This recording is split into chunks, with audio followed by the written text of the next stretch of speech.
Hi, everyone. My name is Dora, and this is my NMO story. So it was 2008. I was 33 years old and working at my dream job as a pharmacist in a family medicine clinic. I had just started doing my PharmD, or my PhD in pharmacy, and I was living it up as a young professional living in the big city in Toronto. So life was good. But things started to change when one day I started noticing I was getting really sharp pains in my left eye. So every time I looked in a certain direction, ouch, it hurt. And I really didn't think much of it until a couple of days later, I noticed a big black curtain slowly coming down and my vision was going. So as a pharmacist, I knew that whenever patients tell me they have any issues with vision, I send them straight to Emerge. So that's where I headed. And I have to say, people usually complain about emergency room in Canada and how long it takes to get service, and never go to the emergency room if you don't have to. But I have to say, as soon as people realized that it was my eye and that I was losing vision, things happened pretty darn fast. So within a couple of days, I had seen a couple of neurologists, ophthalmologists, neuro-ophthalmologists, and the next thing I know, I was at home hooked up to IV prednisone for 5 days. Um, Honestly, at the time, it didn't really faze me. I was in healthcare, so I kind of knew what was going on. And then I was feeling like, oh, this is nothing. It's getting better. I'm young. I'm invincible, right?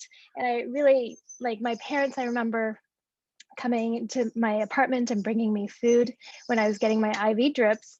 And I could tell they're really, really concerned, but I was just like, oh, don't worry about it. It's nothing. It's getting better. So after the 5 days of the IV prednisone, or prednisolone, I guess it was called, my vision was almost at 90%.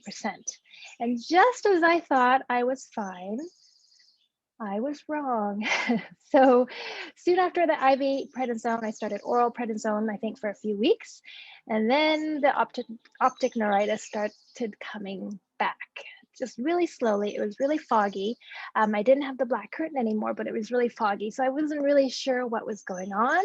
And of course, now it was the Christmas holidays. I couldn't reach my neurologist. And in hindsight, I really should have headed back to the Emerge, but I didn't.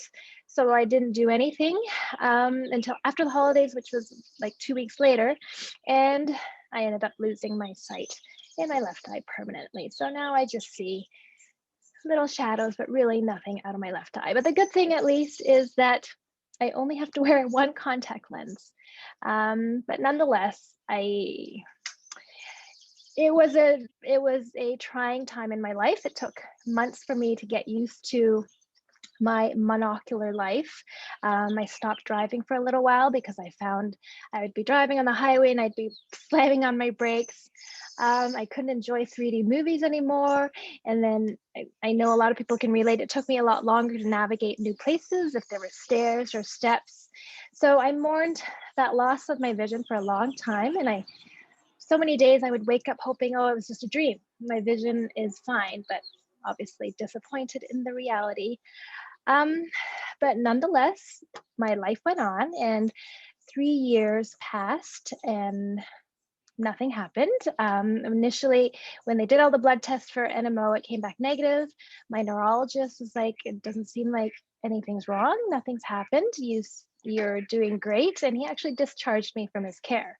Of course, lo and behold, maybe a couple of weeks later, I started noticing some tingling in my legs and I had some like really sharp pains in my torso. So then I was back in his office and he ran the MRIs again and repeated the antibody test. And I remember after we did all the testing, I went on a trip with some friends to the south of France. And I'd be walking during the day and I'd be getting those, those electrical shocks that run down your spine, which was scary. I didn't know what was going on.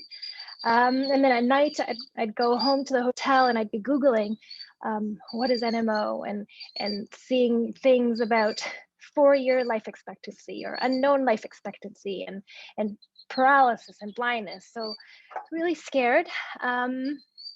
But when I returned home from the south of France trip, I finally did get the diagnosis of NMO. And for the longest time, from that first optic neuritis attack, I refused to start any of the medications because I knew that they were heavy duty. I didn't want to go get the side effects. But after that, I was like, okay, I guess it's time to start on these medications. Um, and honestly, after expecting the diagnosis all through my trip and waiting for the results, it wasn't too much of a big surprise, but it was pretty hard. And I think probably the hardest part was telling my family about it, and trying not to alarm them too much. Um, so let's see. So that after that diagnosis, those first couple of years was just me learning. My husband and I, we traveled to Arizona to see Dr. Wingerchuk in the Mayo Clinic. We went to LA to attend the Guthrie Jackson Patient Day. And we learned as much as possible about the different treatments, what we could do.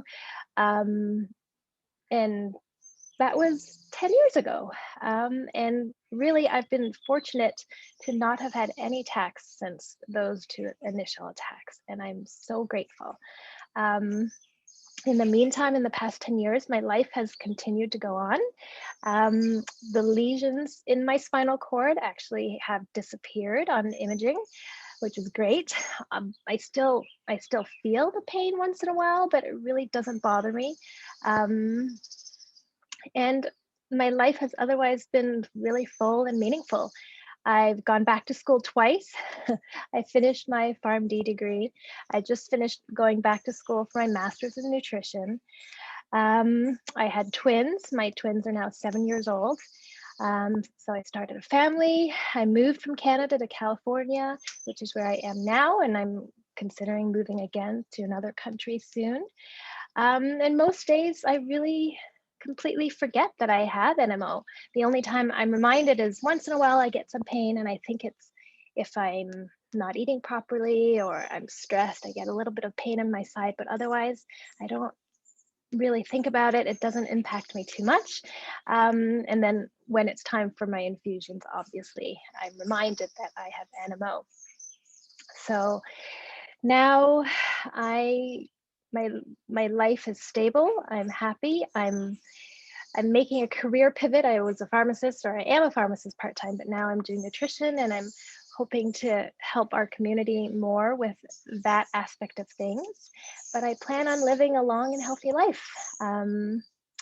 Keep exercising, watching my stress, staying positive, and I hope that you watching this, if you're someone with NMO or caring for someone with NMO, that you are also thriving and doing the best you can. Thank you so much for Samara Foundation for inviting me to share my story. Feel free to reach out to me if you have any questions or you just want to chat.